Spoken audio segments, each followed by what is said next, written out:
नमस्कार दोस्तों। तो मैं हूं डॉक्टर रितेश और आज हम इस वीडियो में बात करने वाले हैं, जैसा कि आप देख पा रहे हैं, वैक्सीनेशन शेड्यूल इन डॉग्स। तो ये वीडियो जितने भी डॉग ओनर्स हैं जो अपने घरों में डॉग्स पालते हैं या जो लोग डॉग पालना चाहते हैं, तो उनके लिए ये वीडियो इम्पोर्टेंट हो सकता है। तो जो भी डॉग्स पालते हैं तो उन्हें पता होगा कि डॉग्स में वैक्सीनेशन कितना इम्पोर्टेंट है, ये कितनी डिसीजेज या बीमारियों से बचाव करता है, प्रिवेंट करता है बहुत सारी डिसीजेस को, बीमारियों को। तो इस वीडियो में उससे रिलेटेड सारी इन्फॉर्मेशन हम डिस्कस करेंगे कि कौन सा वैक्सीन लगता है, कौन कौन से वैक्सीन्स लगाए जाते हैं, कब कौन सी एज पे लग जाते हैं, लगाना पड़ते हैं, और वो एनुअली या कितने टाइम में कौन से वैक्सीन्स रिपीट होते हैं, और बर्थ से कब हमें कौन से वैक्सीन कब लगाने पड़ते हैं, उसका बूस्टर कब लगता है। तो उससे रिलेटेड सारी चीज़ें हम देखेंगे। तो आइए देखते हैं। तो सबसे पहले हम एज की बात कर लेते हैं।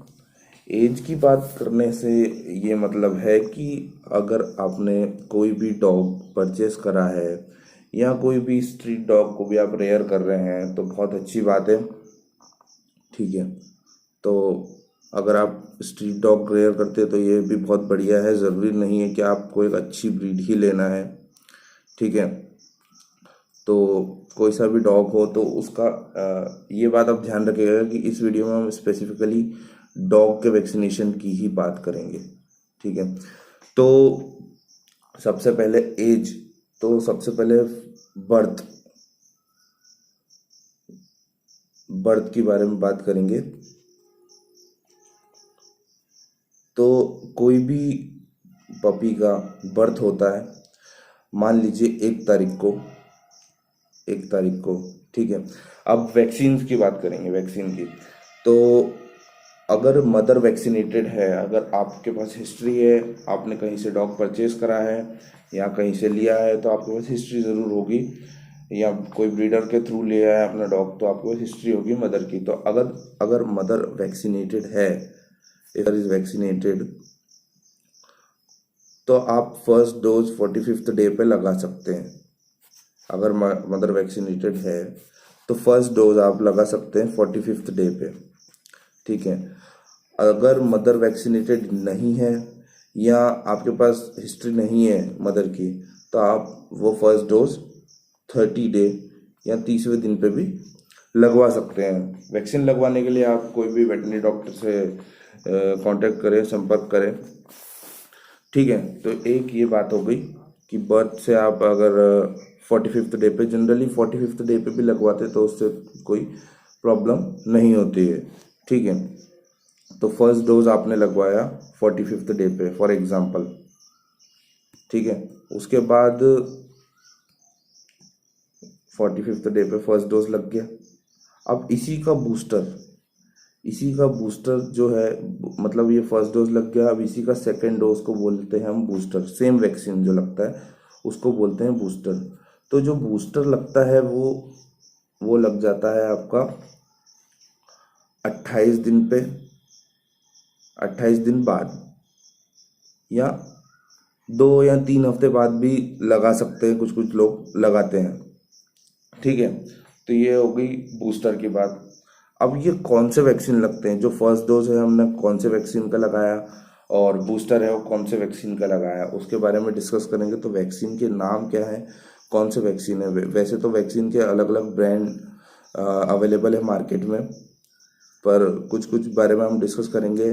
जैसे कि 7-in-1 लगवाते हैं, 7-in-1 लगवा सकते हैं, या 9-in-1 लगवा सकते हैं। आपको इस नाम से मार्केट में वैक्सीन मिल जाएंगे, या DHPP लगवा सकते हैं जो कि 2 वीक्स पे लगता है, ठीक है। अब 7-in-1 जो है, इसका नाम इसलिए है क्योंकि ये 7 डिसीज से प्रिवेंशन प्रोवाइड करवाता है। 9-in-1 इसलिए कि ये 9 डिसीजेज से प्रिवेंशन प्रोवाइड करवाता है। अब ये कौन कौन सी डिसीज है उसके बारे में हम देख लेते हैं। तो 7-in-1 में आपका कैनाइन डिस्टेम्पर हो गया, कैनाइन पार्वो वायरस हो गया, उसके बाद adenovirus type 1, adenovirus type 1, adenovirus type 2, ठीक है। इन्फेक्शियस कैनाइन हेपेटाइटिस और लेप्टोस्पायरा के 2 स्ट्रेन, 1 और 2। इसके भी अलग अलग नाम हैं, लेप्टोस्पायरा हेमोरेजिका, लेप्टोस्पायरा कैनिकोला। तो ये टोटल हो गए 1 2 3 4 5 6 7, तो ये हो गए 7 in 1। ठीक है, उम्मीद कर रहा हूँ आप लोग समझ पा रहे होंगे।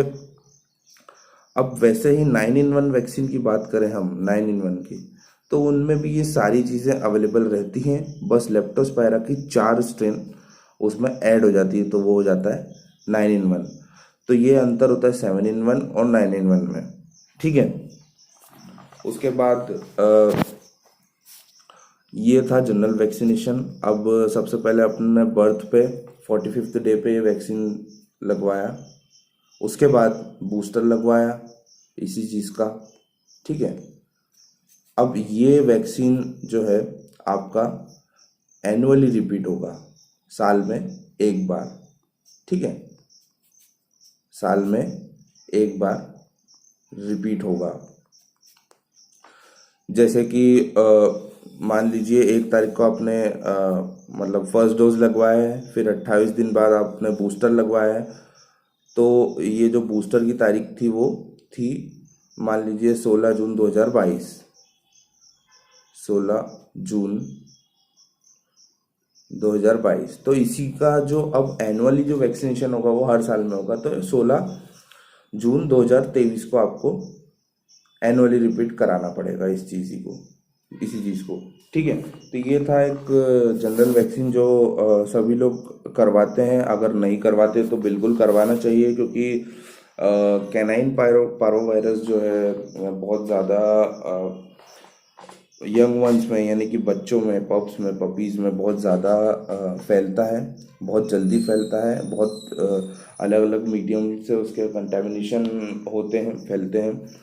तो ये बहुत सारी चीज़ों से आपको प्रिवेंट करेगा। उसके बाद हम देखते हैं एंटी रेबीज़ का वैक्सीनेशन शेड्यूल। एंटी रेबीज़, ठीक है, एंटी रेबीज़ की हम बात करेंगे तो एंटी रेबीज़ की बात करते हैं तो सबसे पहले एंटी रेबीज़ वैक्सीनेशन, तो ये इसका फर्स्ट डोज कब लगता है? तो इसका फर्स्ट डोज लगता है 90th डे पे, 90 दिन पे। 90 दिन के पहले कभी भी एंटी रेबीज़ वैक्सीनेशन नहीं लगता है। 90th डे पे लगता है, यानी कि 3 महीने पे, जब आपका डॉग जो है 3 months का हो जाता है। अगर आप लेट हो गए हो तो लेट भी लगवा सकते हैं जनरली, पर आप इस बारे में थोड़ा ध्यान रखें, क्योंकि ये बहुत ही इंपॉर्टेंट वैक्सीनेशन होता है, एंटी रेबीज़ वैक्सीनेशन। तो 3 महीने पर आपने पहला डोज लगवाया, दूसरा डोज वही इसी का जो सेम बूस्टर लगेगा आपका एंटी रेबीज़ का ही, वो 28 दिन बाद लग जाएगा बूस्टर, यानी कि सेकेंड डोज सेम वैक्सीन का रिपीट। ठीक है, फिर उसके बाद ये भी एनुअल रिपीट होता रहेगा एनुअल, उसकी तरह, पूरा दूसरे वैक्सीन की तरह। ठीक है, तो एंटी रेबीज वैक्सीनेशन में फर्स्ट डोज आपने लगवाया 90th डे पे, फिर उसके बाद उसका बूस्टर लगवाया 28 दिन पे, फिर उसके बाद एनुअली ये भी रिपीट हो रहा है, एनुअली रिपीट। तो उम्मीद कर रहा हूँ आप लोग समझ पाए होंगे कि क्या क्या वैक्सीनेशन शेड्यूल है और क्या क्या प्रोटोकॉल्स फॉलो करने पड़ते हैं वैक्सीन्स में।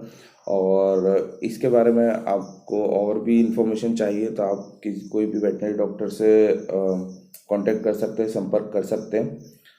और मैं अपनी तरफ से बताना चाहूँगा कि वैक्सीनेशन बहुत इम्पोर्टेंट रोल होता है पेट्स में।